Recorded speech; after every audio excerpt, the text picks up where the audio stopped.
Welcome to session 32 of Living is Dying. My name is Tsering. Kamalundra Rinpoche is really sorry he's unable to be with us today. However, we can look forward to practicing the Rewa Sancho live online with Rinpoche next Sunday, the 6th of November. And Ross and I will be presenting our session today with Annie Zangmo as our tech support. We begin by acknowledging the traditional owners of country throughout Australia and other lands and recognise their connection to land, waters and culture. We pay our respects to their elders past, present and emerging. We'll begin with reading chapter 13, questions about practices for the dead. And then we'll be going over how to make a Tagdrol and satsas. The first question asked to Rinpoche is actually a very important one. If the family doesn't have the resources to make offerings to high lamas or masters, what can they do to help a dying relative who has no spiritual beliefs? Can the family say prayers and aspire to help their relative themselves? Would that be enough?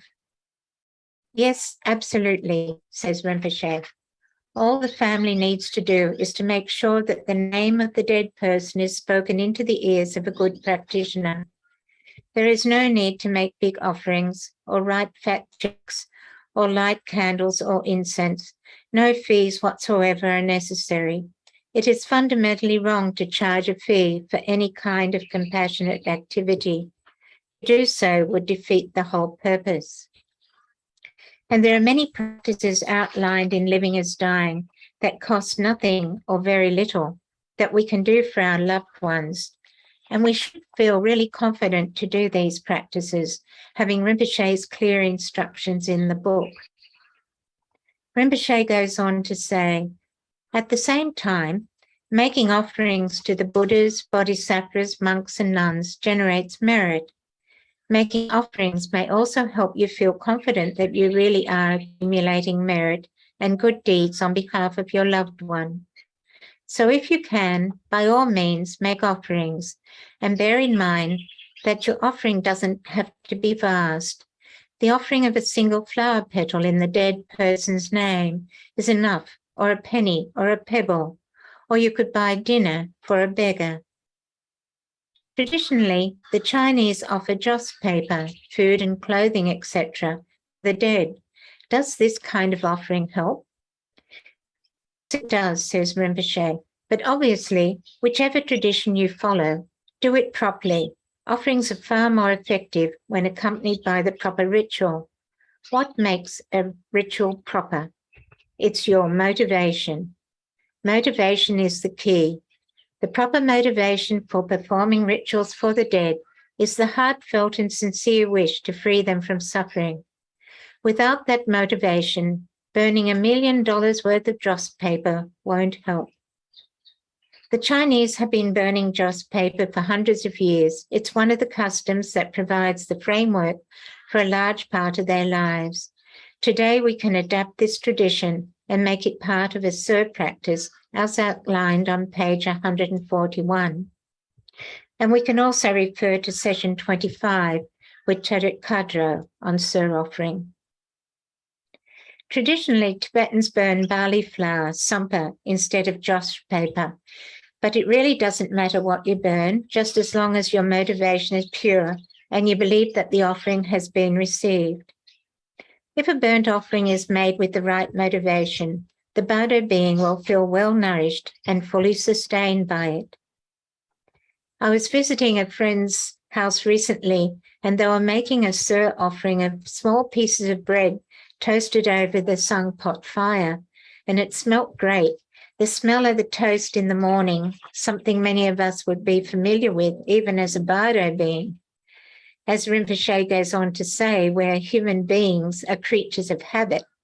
You and I are delighted when we're given money or taken out for dinner. Similarly, a Bardo being is delighted when is offered Sur. Whether we are alive or dead, our habits remain the same, and our habits are usually so strong that if, for example, you are given money in a dream, even though the giver, receiver, and money are all illusion, you still feel happy. So whatever you offer to the dead, never worry or even speculate about whether it has been received or not. Just believe that the offering has reached the person for whom it was intended. You will increase the benefit of burning Josh paper by making your offering within the framework of a Sur ritual, which includes specific visualization motivated by the wish to liberate the dead person from all their suffering. What you should never do is to make an offering because you don't want the ghost of a dead person hanging around and bothering you or your family.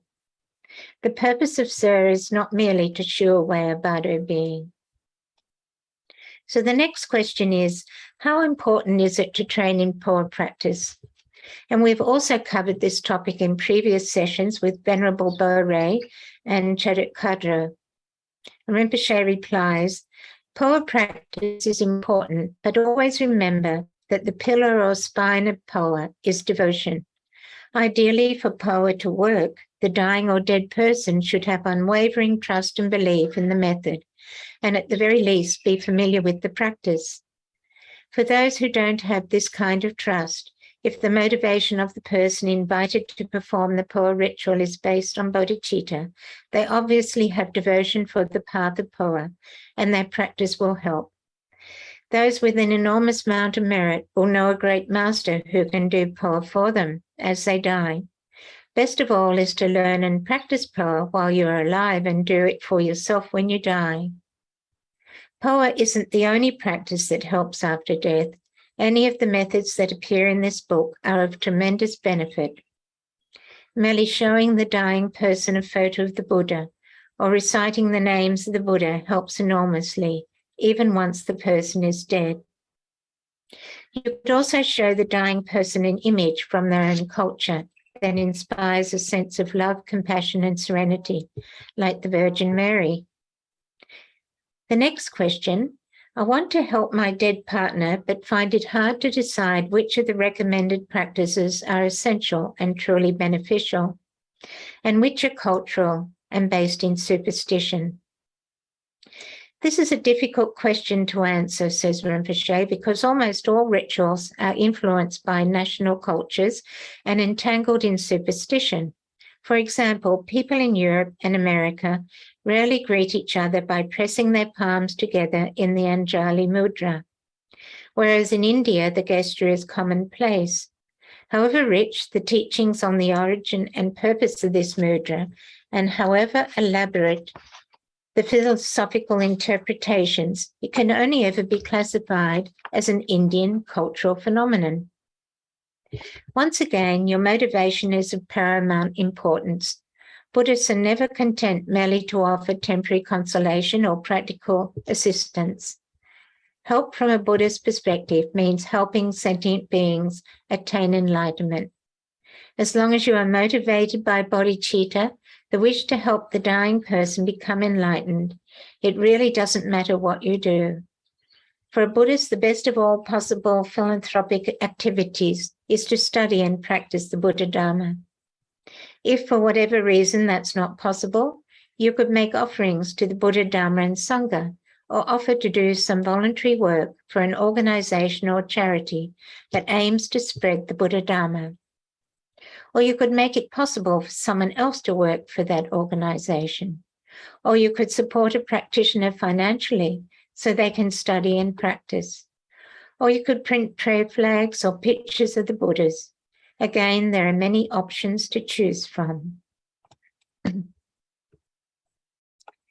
we'll now continue with practices we can do for the deceased. And one of the most simple, inexpensive and powerful practices is placing the Tagdrol on the deceased body. We'll return for a moment to page 162 of chapter 12 of What to Do After Death, where Rinpoche says, Tagdrol is the method of liberation through touch, one of the 5 practices of enlightenment without meditation, which are liberation through seeing, liberation through hearing, liberation by tasting, liberation by touch. It is often practiced by the living, and many people keep a Tagdrol with them for protection while they're alive. but it can also be applied to dead bodies. You don't have to be dead to wear a Tagdrol. If you're interested in applying this method, you'll find all the information you need on page 215.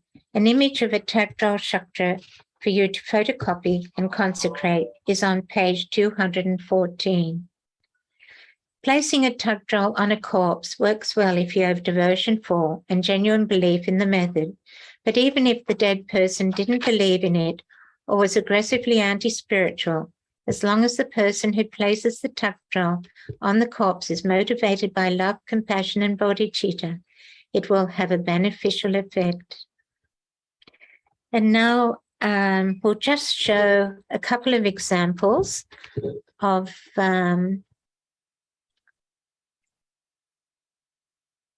we can stop the screen share and I'll just show these.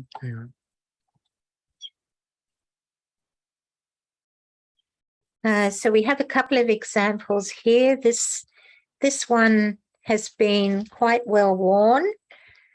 And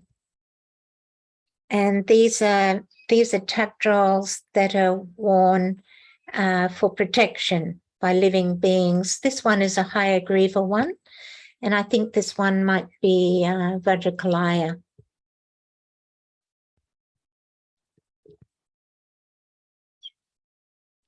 So now we'll go to page 215, where Khenpo Sonam Tashi explains how to make the Tagdrol. And Khenpo says, the name of the liberation through wearing chakra that appears on page 214 is Padma Shitro Tagdrol.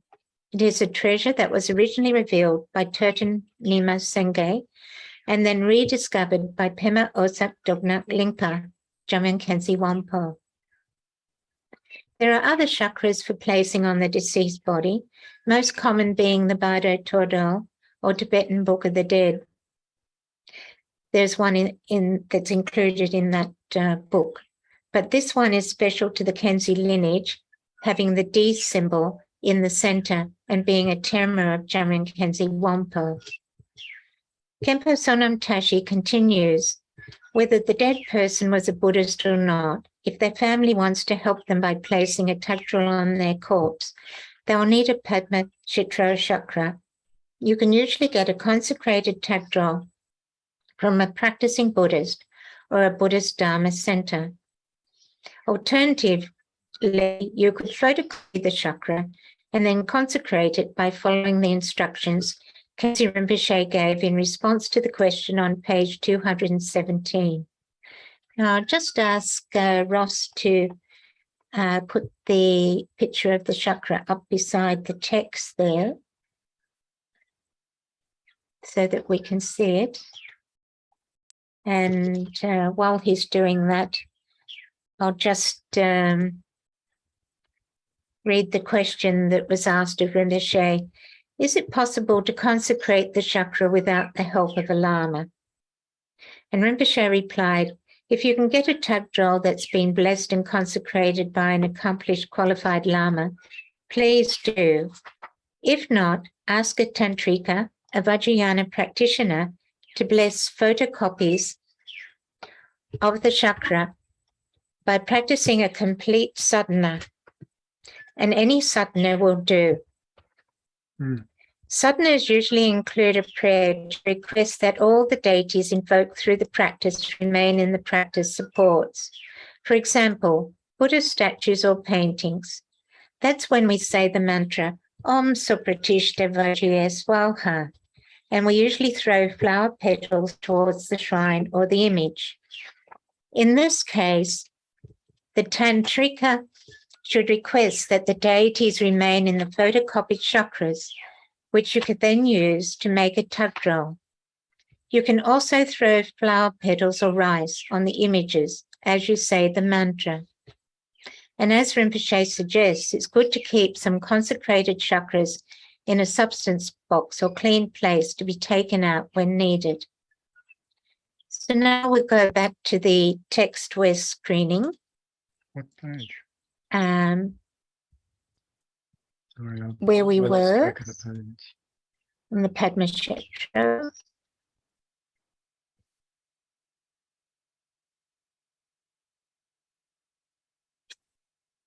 The chakra should be folded into a square, wrapped in a, I think it's further up. Yeah. A little bit further down. There it is. The chakra should be folded into a square, wrapped in a clean piece of cloth and properly consecrated, and then placed over the heart center of the corpse and fixed in place. It should remain on the corpse for the cremation.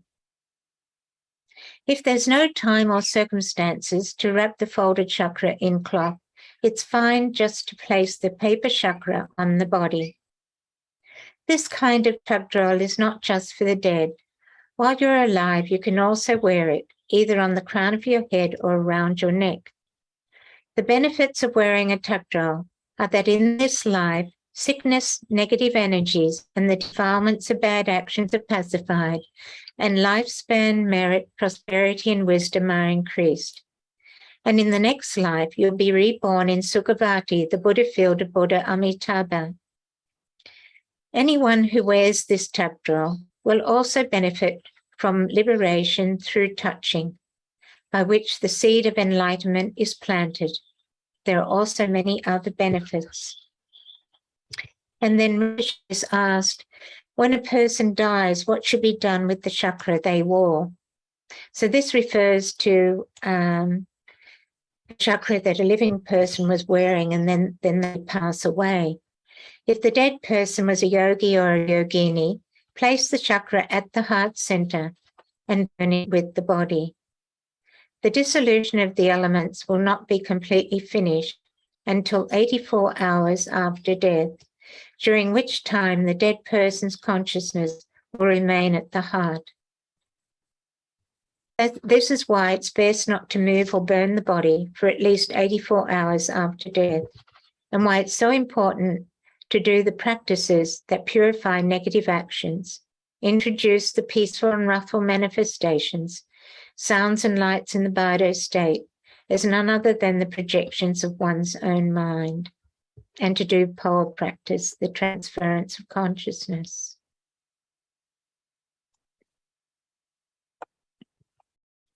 So Khenpo Sonam Tashi then goes on to describe how to make a Tagdrol. If a Dharma center, a Lama, or a Dharma practitioner wishes to help others by making a Pema Shitro Tagdrol, they should print or photocopy many thousands of the chakra on page 214 and fully anoint the image on the paper with blessed Amrita pills soaked in saffron water. Then fold the chakra correctly without creasing its center. In the book, we have diagrams showing how to fold a Tagdrol, which are very clear and easy to follow, but Ross will now show you how it's done. So in the resources for today's session, you'll find an A4 page with the chakra, and that's basically the same as what's shown in the book on page 214.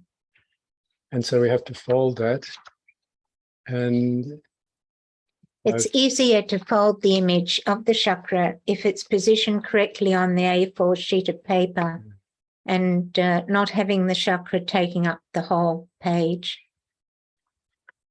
So I folded this to check that it's going to work.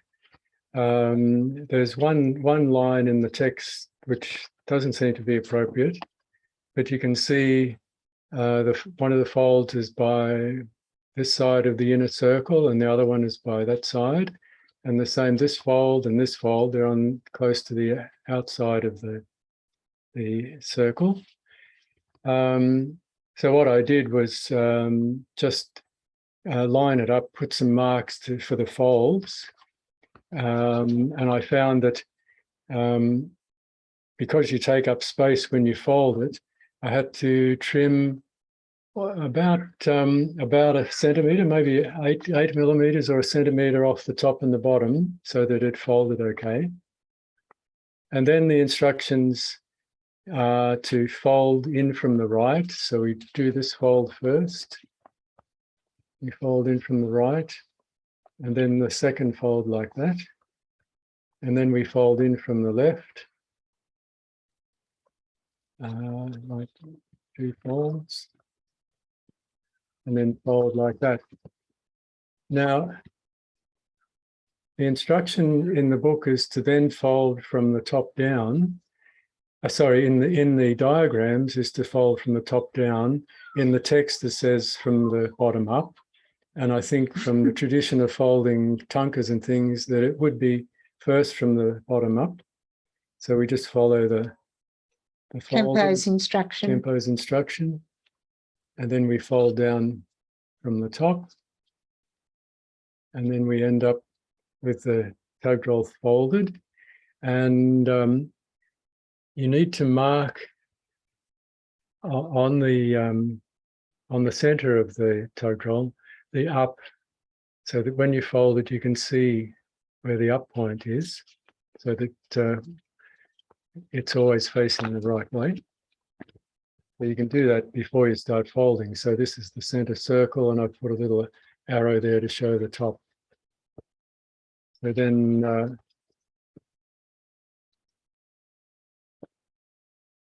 we do that. So all the folds should result in a square, which is then wrapped with cloth or threads of 5 colours. Yeah. And once again, when you cover it in cloth or threads, you also need to put an arrow to mark the right way up for placing it on the body once you have the paper covered. And we're just going to show an image of a Tagdrol umame covered with the 5 colour threads. Just, I don't know, I'll make it full page. There we go. Yeah, so this looks beautiful, doesn't it? So that's just winding the threads around the paper image. But you can also sew a little pocket of cloth around the paper.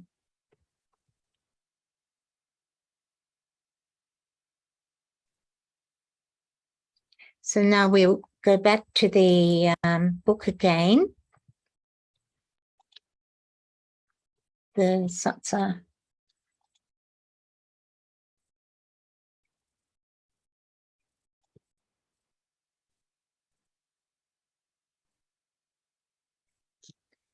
Page 166. So the next practice for the deceased we're covering today is making satsas. And again, we'll return to chapter 12, What to Do After Death, page 166, to read what Rinpoche has to say. Satsas are small clay images of Buddhas and stupas that are usually stamped from a mold and can often be found scattered around ancient stupas and pilgrimage places. In fact, stupas are large-scale versions of satsas and are also often filled with, among many other things, many much smaller satsas. In ancient India and Tibet, the practice of making satsas from the ashes of a cremated body was strongly encouraged. Like Tagdrol, this practice works best if the person making the satsas has devotion for the method. And again, this method is a suggestion, not a must. A satsa is a representation of the Buddha's mind, or a shnisha, and the practice of making satsas, the practice of kneading the clay, pressing it into the molds, firing the clay in an oven, painting it, and so on, accumulates merit. Basically, although it isn't at the top of modern practitioners' to-do list, the effort you put into making satsas is a bona fide spiritual practice. And it's interesting that in the Gelugpa tradition, making 100,000 satsas is part of the Nondro practice. It's one of the preliminaries. And Rinpoche goes on to say, these days, if practitioners do make satsas, they tend to make use of labor-saving technology rather than press the clay into molds by hand, which I suppose is better than not making any at all. One of the many reasons making satsas is such a good practice is that it isn't easy to brag about. Another is that satsas can't be used to increase your own comfort and pleasure or for gain. You are far less likely to fall prey to spiritual materialism by making satsas than by building a temple. Sadly, temples have too many practical uses. Temples provide shelter from the rain or fierce sunlight and are often used as hotels or tourist destinations, which may well be the highest form of spiritual materialism. But there isn't much you can do with satsas once they've been created. You can't profit from them, live in them, eat them, show them off. They have no practical use, and making them doesn't elicit pride, jealousy, or competitiveness in others. The same goes for water offerings. No one gets jealous when you offer a bowl of water, whereas they might feel jealous if you were to offer a purse full of gold or silver. Advice about how to make satsas appears on page 221, where Tonton Tulku gives extensive instructions on making satsas with silicon molds and plaster of Paris or medical plaster. During the last few years, Tonton Tulku has been building stupas in the Himalayan regions and making hundreds of thousands of small stupa satsas to fill the ground level of each large stupa. Using this method with the silicon molds and the plaster makes it much easier to create such a large number of satsas. These satsas do not contain ashes of deceased people. Silicon molds are also excellent for making deity satsas. The detail can be very clear and they look beautiful when painted and placed on the shrine as a practice support. And Rinpoche continues, modern people rarely rejoice at other people's offerings. More often than not, generous offerings are subject to all kinds of judgment. The people who make such offerings are often condemned and even at because it's so easy for the rich who have so much to give a lot. And competitive people always want their offerings to outshine everyone else's. Human beings can be so petty and narrow-minded. So now Ross is going to show a little slideshow of satsas.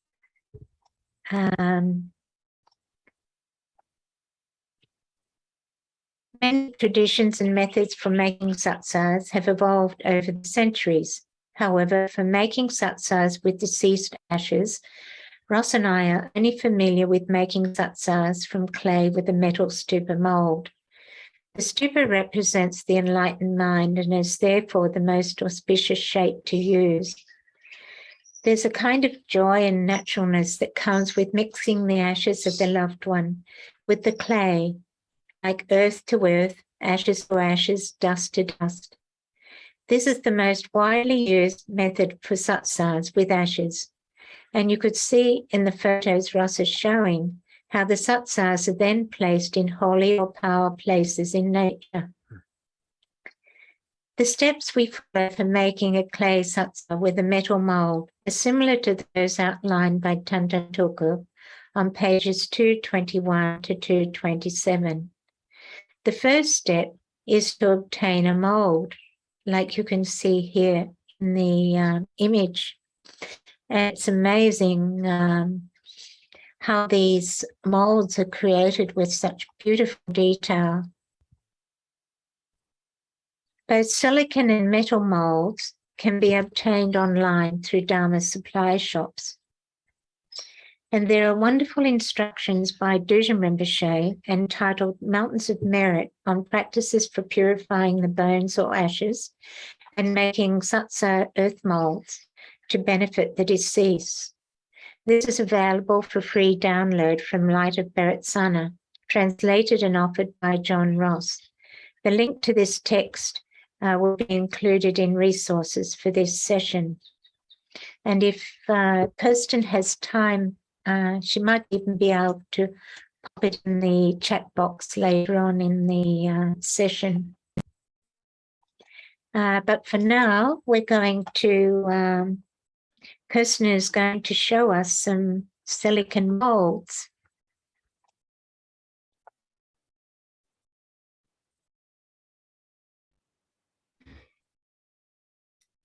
Hi everyone. So we got these silicon molds from Tsering Institute. One is of the 3 bodhisattvas, and one is of the 3 long life deities. And I'll just show you the end product of those as well. So this is, on the top is Amateus. Then this one would be Ushnisha Vijaya. And then there's Waitara as well. So that's the 3 long life deities. And then we have the 3 bodhisattvas. So at the top is Avalokiteshvara, then there is Manjushri, and there is Vajrapani as well on the left there. They're really beautiful. Yes, they're really nice. And yeah, we can see how the detail in the silicon mold is really good. Yeah, and Tsering Institute has a place where they make them quite regularly. So if you were interested in having some molds or having some of these tsatsas, then they're a good place to go to. So maybe you could put their website in the resources, please, Kirsten. I will, yeah. Yeah, thank you. And I think Annie Zangmo also has some silicon molds. Yes, the molds I've got are also from Tsering, and they'll make them, you can order them to have more than one. So I have 5 of the medicine Buddha, so you can actually make 5 together. It's a little bit difficult to see in the light. And then I also ordered a mold which has 10 of the same long life ones that Kirsten showed us. So that way you can pour quite a lot at once. And they're really, really helpful at Tsering. When I visited, I learned how to do it and how to mix the substance, and got to sit. We had a workshop and we got to take them out and take all the edges off. So they'll teach you all the tricks as well if you have an opportunity to spend some time there. Yeah, the art studio. It's really wonderful. Oh, that's great, Annie Zangmo. Thank you. Thank you.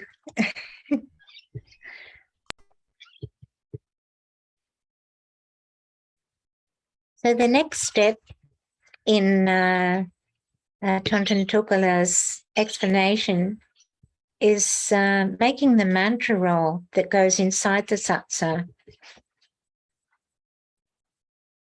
So satsas often contain a zung or mantra roll. To make these mantra rolls, and a zung is an energizing mantra that energizes the image. To make these mantra rolls, you first print or write the mantras associated with the shape of the satsas on a piece or many pieces of paper. The quickest method is to print many mantras on an A4 sheet, which you can then cut into strips. Did you want to show that, Ross?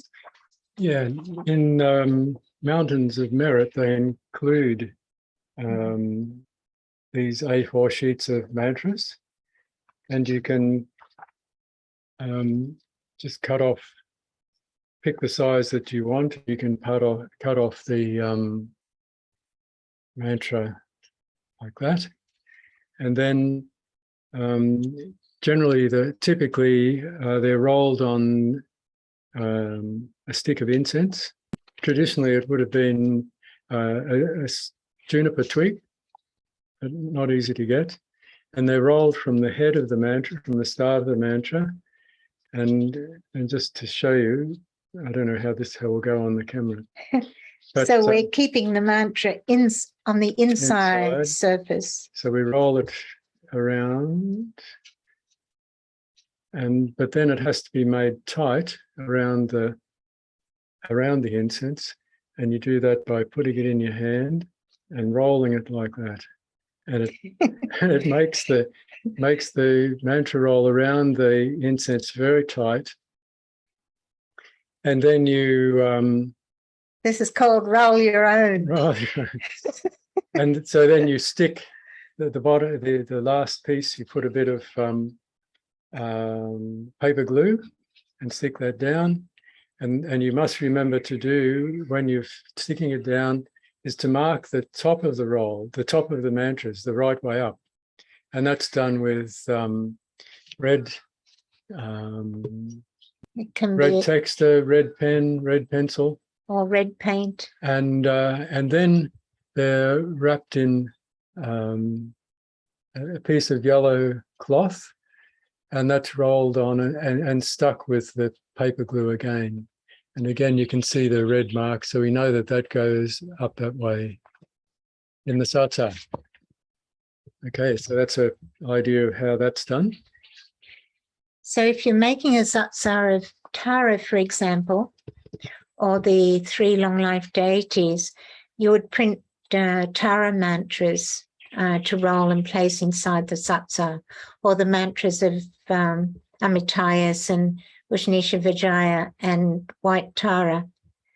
When you're making mantra rolls to go in a stupa-shaped satsa, which includes the deceased person's ashes, we would usually print the mantras of Akshobhya, Vajrasafra, Avalokeshvara, or the mantra of interdependent origination. And as Ross said, the energizing mantras for printing are included in the Mountains of Merit text. And then we paint the mantra paper with saffron soaked in warm water and leave the paper to dry. So we first paint it with a paintbrush and with a little saffron water, not to make it too wet, and leave it to dry.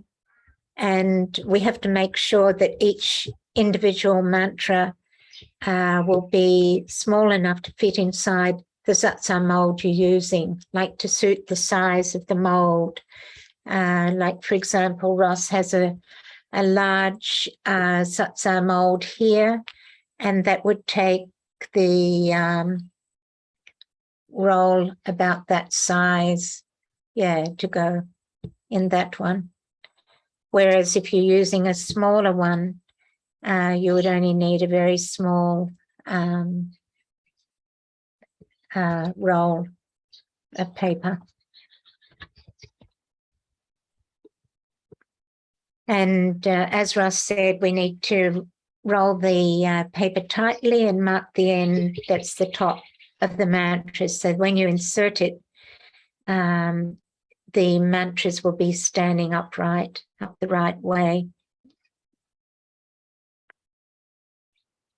If the satsa represents a deity, the mantra should be placed at the level of the heart of the deity. And if the satsa is in the shape of a stupa, the mantra should be placed at its center. So if you're unable to do the mantra roll, you can use 3 grains of rice or barley, and these represent body, speech, and mind, and can be blessed just by reciting Om Hum.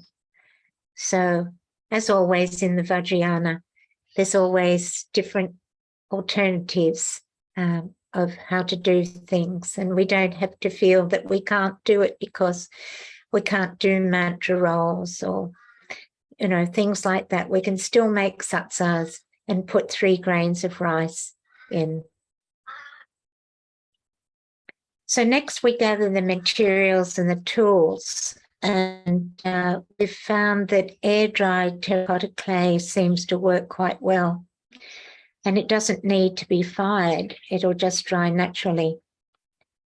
And here are the stupa molds, the metal stupa molds that we use in several different sizes. So like we showed before.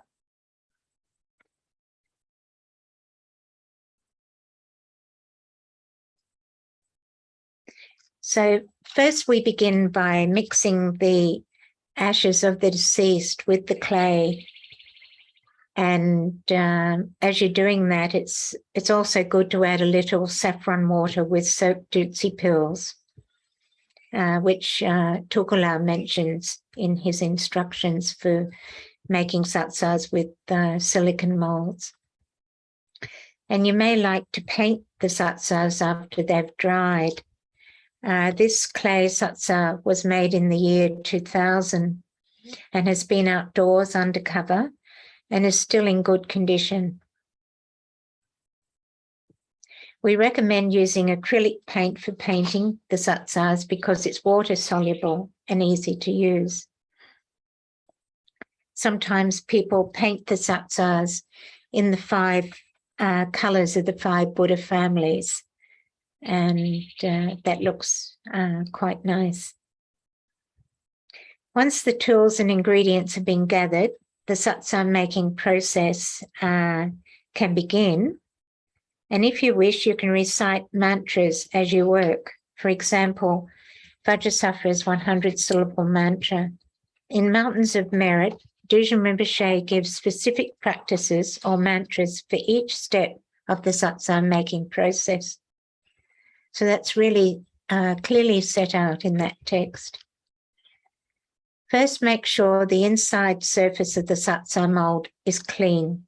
Has to be really clean, otherwise the imprint won't work of all the delicate little markings. Then coat the entire inside surface with oil by gently brushing oil onto the inside of the mold with a paintbrush. The surface should be shiny but not soaked. A light oil such as sunflower oil is best. Then we roll a piece of clay, similar shape to the mold. First of all, I'll let Ross explain what the first step is.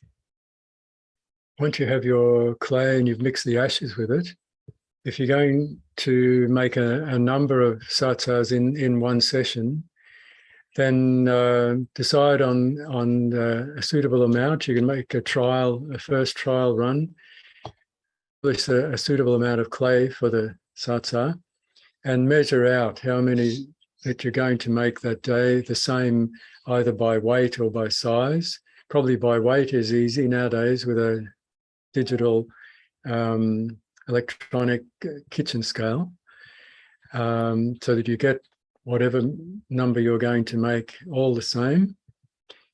Then you form a cone type shape. We're there, so that it's going to fit inside the mold and go down so that we get the design right at the top. And so that's placed in the mold, and then that's hit on a piece of wood. So that's what you do. Then you start forming the base, and at that point, when the base is nearly formed, you put in the mantra roll. So you press a hole in the base, and then put in the mantra roll and cover that with some clay. And so then you, like magic, you end up with something like this. But you have to remove the mold quite carefully, and you end up with the satsa that you'll put away to dry. Okay. The banging the mold down on the piece of wood is to force the clay into all the little parts of the design printed on the inside of the satsa mold. And we have to remember to gently remove the satsa from the mold. And then you need to make sure the satsa is completely dry before painting it. A damp satsa can easily develop mold. And satsas made with air-dried clay need to dry slowly out of the direct sun to avoid cracking. So there we have satsa making, a really beautiful practice and a good way of earthing oneself in times of emotional distress. There are videos on YouTube about making satsas with both silicon and metal molds. And we have a short video from Sikkim to show how the locals there do it. It's really quite cute. We might be subjected to some ads being on YouTube, but we'll see how we go.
Stem 야거리. Stem. Om stem.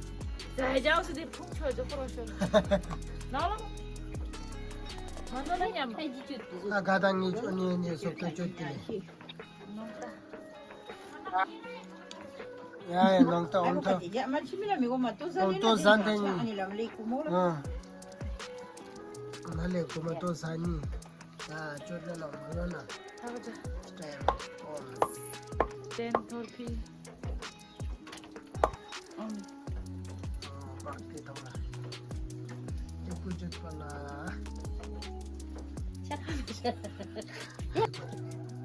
아니 나랑 모르겠어. 나나. 오. 찌때리 그저 찌때리 코로나. 뭐 마하시 오리나라 나까지 하나 우리 같은 거 갖고. 아 지금 쭉 슈르만은. So here, instead of putting mantras inside as a zung, you heard them mention zung stick. They have a stamp, a carved stamp of an Om letter that they're using on the base, and sometimes people stamp the base with a double dorji.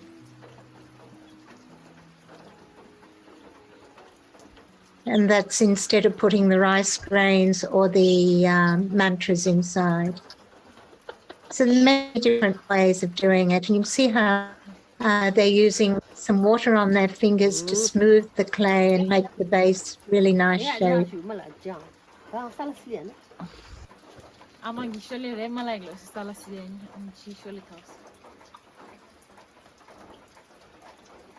And it's raining there, which it often does in Sikkim. So it looks so beautiful. Last piece, follow video na like, share, subscribe to the cheese. Thank you. Oh. Pardon me. Up the top there, there's a little... Just a minute, I've got to stop. Up here.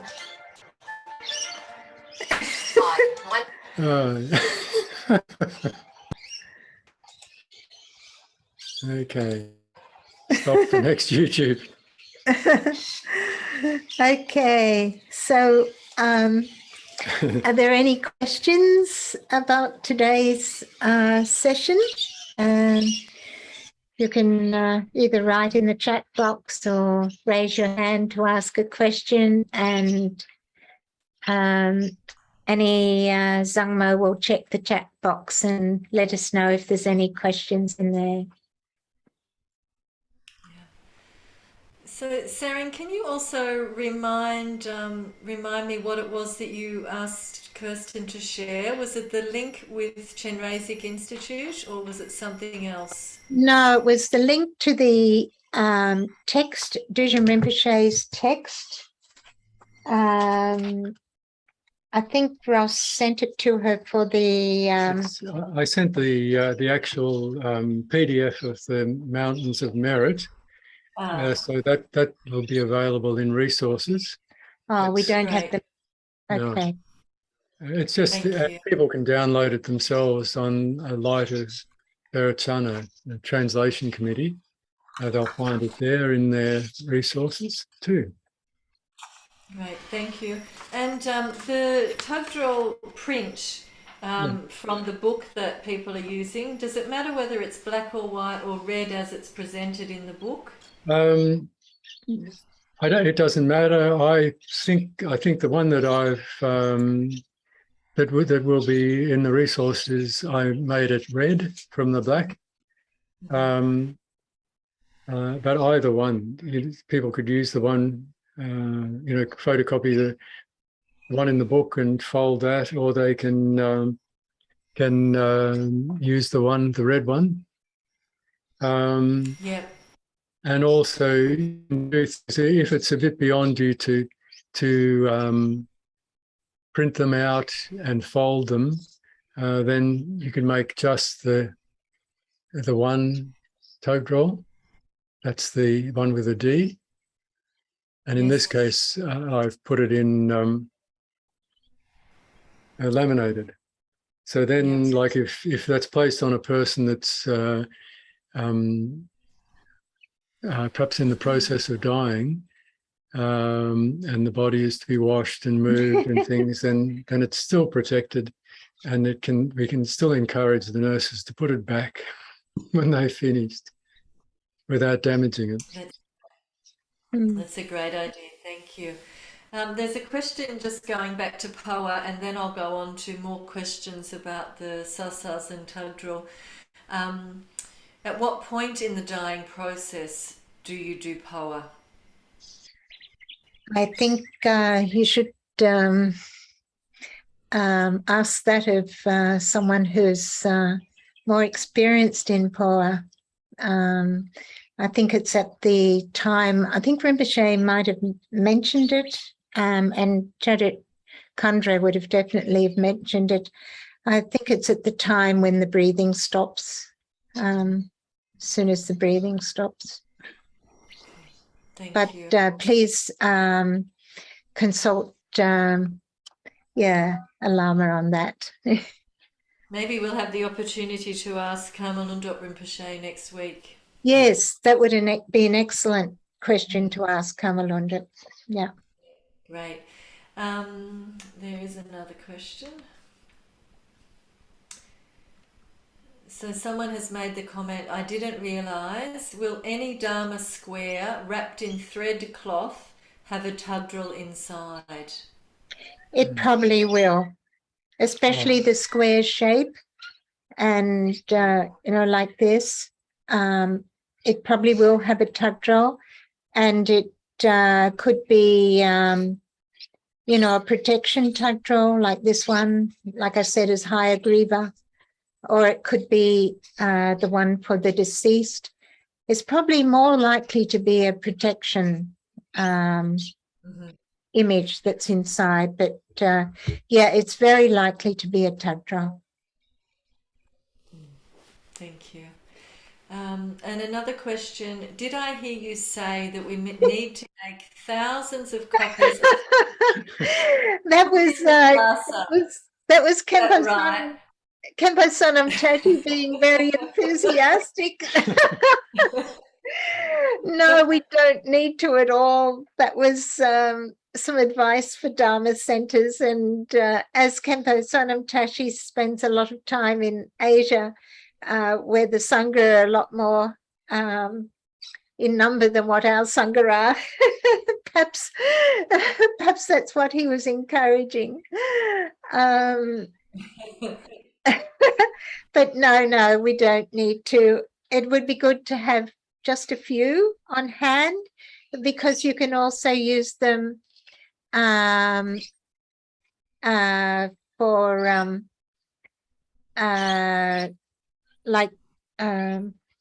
pets who have passed away, or if you find a dead animal. Yeah, you can have one of those small squares folded up, and you can use also before you bury the animal or so forth. So yeah, it's something that can be used quite widely. Great, thank you. Kirsten's put in the chat box that she'll share the Mountains of Merit in Dropbox. And then another question, is it okay for us to carry the Tagdrol with us in our bag instead of wearing it? Yes, that's fine. People sometimes have them in the glove box or in their handbag with an instruction that it's to be placed on them if they have an accidental death or a sudden death. And I think that's something that Dharma practitioners, Vajrayana practitioners like to do and have ready. Great. That's the end of the questions for the time being. Unless Okay. else. Yeah, thank you.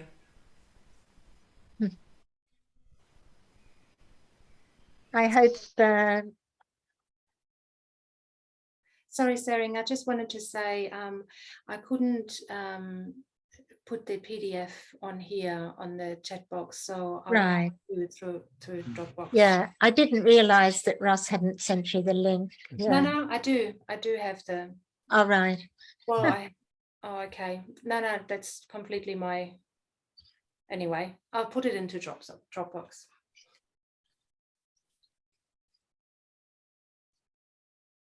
Right. One. So you can listen to the recording, but if you'd like us to just go over the rolling of the mantra again, is that what's needed, Annie Sangma? Yes, if you roll the mantra from the beginning, making sure it's going inside the roll. How do I determine? Oh, that's the beginning or head of the mantra. Like often mantras begin with Om, like Om Tare Tutare Ture Swaha, or you start rolling the mantra. This is the start of the mantra. From the start of the mantra, like in Om Tare be from Om, you would start. And you keep the writing inside instead of rolling and having the writing outside. You keep it inside to protect it. So the blank surface at the back of the piece of paper is outside. And maybe if you can say something about how to identify which is the top and bottom of the mantra, because they're in Tibetan and some people won't be familiar. Okay, so the top of a lot of Tibetan letters have straight lines. They're on a line. They're written from the line down, and so that's the top. The top is where the straight parts of the letters are from the top. And you'll see, of course, they're printed the right way up on this, so you keep them the same way up. You can mark, top. So it's not difficult to understand that. Great, thank you. You can see in the syllable in the middle here that it's flat on the top, and then the writing comes down, the calligraphy comes down, but the top is always flat. Sometimes it has a little squiggle on the top, but yeah, just don't worry too much. They're the right way up on this drawing. Okay. Thanks so much. That's it for the questions. okay. So we dedicate the merit.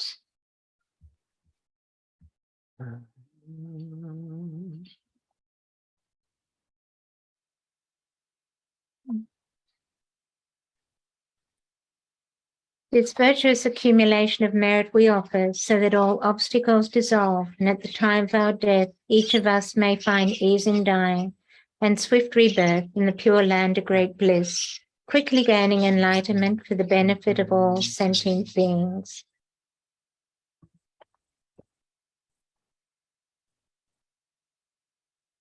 And next week, we're very excited to announce that Kamalundra Rinpoche will be joining us live from Dharamsala to perform the Rewa Sancho ceremony and answer questions on death and dying.